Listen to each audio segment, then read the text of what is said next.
नमस्कार दोस्तों, कार्तिक माह महात्म कथा 22वां अध्याय। ओम नमो भगवते वासुदेवाय। राजा पृथु ने नारद जी से पूछा, हे देवऋषि, कृपया आप अब मुझे यह बताइए कि वृंदा को मोहित करके विष्णु जी ने क्या किया और फिर वह कहाँ गए। जब देवता स्तुति कर मौन हो गए तब शंकर जी ने सब देवताओं से कहा, हे ब्रह्मा आदि देवताओं, जलंधर तो मेरी ही अंश था, उसे मैंने तुम्हारे लिए नहीं मारा है, यह मेरी संसारिक लीला थी। फिर आप सुखी हुए या नहीं। तब ब्रह्मादि देवताओं के नेत्र हर्ष से खिल गए और उन्होंने शिव जी को प्रणाम कर विष्णु जी का वह सब वृतांत कह सुनाया जो उन्होंने बड़े प्रयत्न से वृंदा को मोहित किया था तथा वह अग्नि में प्रवेश कर परम गति को प्राप्त हुई थी।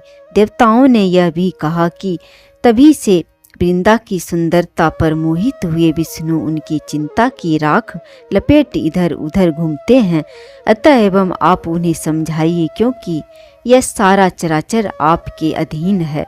देवताओं से यह सारा वृत्तांत सुनकर शंकर जी ने उन्हें अपनी माया समझाई और कहा कि उसी से मोहित विष्णु भी काम के वश में हो गए हैं। परंतु महादेवी उमा त्रिदेवों की जननी सबसे परे वह मूल प्रकृति परम मनोहर और वही गिरजा भी कहलाती है। अतः एवं विष्णु का मोह दूर करने के लिए आप सब उनकी शरण में जाइए। शंकर जी की आज्ञा से सब देवताओं मूल प्रकृति को प्रसन्न करने के लिए चले। उनके स्थान पर पहुंचकर उनकी बड़ी स्तुति की। तब यह आकाशवाणी हुई कि हे देवताओं, मैं ही 3 प्रकार से 3 गुणों से पृथक होकर स्थित सत्य गुण से गौरा, रजोगुण से लक्ष्मी और तमोगुण से ज्योति रूप हूँ। अतः एवं अब आप लोग मेरी रक्षा के लिए उन देवियों के पास जाओ तो वे तुम्हारे मनोरथों को पूर्ण कर देंगे। यह सब सुनकर देवता भगवती के वाक्यों का आदर करते हुए गौरी, लक्ष्मी और सरस्वती को प्रणाम करने लगे। सब देवताओं ने भक्ति पूर्वक उन सब देवियों की प्रार्थना की। उस स्तुति से तीनों देवियां प्रकट हो गई।